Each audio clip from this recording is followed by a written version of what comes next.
love baths, as all of you guys know. So we're gonna make some yummy rose petal milk bath.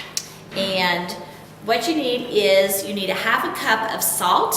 And to that, I already added 2 drops of food coloring, but I would recommend that you use either like a powdered blush from Longevity or a liquid food coloring, because this sort of left some little flecks in there, but I think it looks sort of pretty, so I'm not gonna worry about it.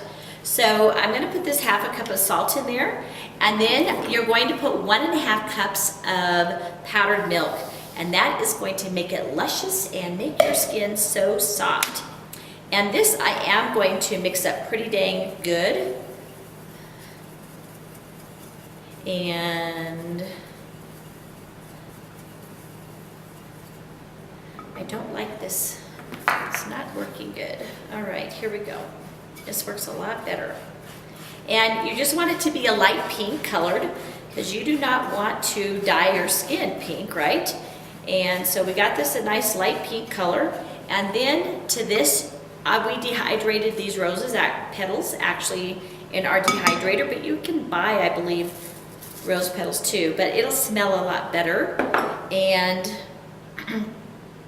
let's see, when was I supposed to put I was supposed to put the essential oil in before the rose petals. So what I'm gonna do, and so in case you accidentally do this, I am just going to scoop out a little tiny bit of this and put in my 5 drops of rose in here. Maybe, if it wants to come out. 1, 2, 3, 4, 5. All right. Oh my gosh, that smells so good. Okay, so I'm just gonna mix this in here so that it's mixed in here really good. All right. And then I'm going to sprinkle this so that it gets mixed in there evenly all around.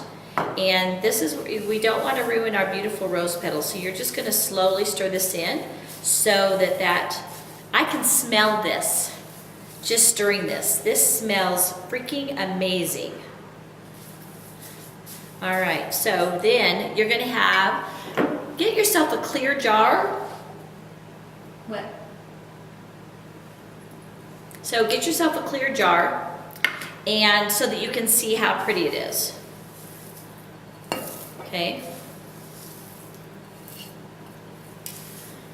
You want to be able to see those pretty rose petals.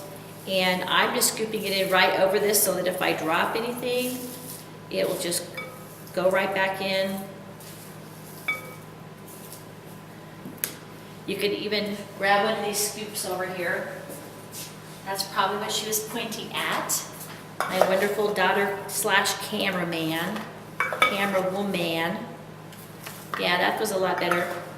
So you can see, and I'm just gonna shake this a little bit so that it goes in there. I want to be able to see the rose petals on the sides. So there you go. I would put a cute little bow around this if I was giving it as a gift. You only need about a half a cup of this per bath, and I just think it turned out beautiful. And so I want you guys to get this recipe, double and triple the recipe, make a bunch for your friends. You could put it in like a half-size jar of this. This is for someone that you really love or for yourself. And enjoy this, and make sure you guys post it on Facebook so that all of us can see how you decorated your jar for your Valentine.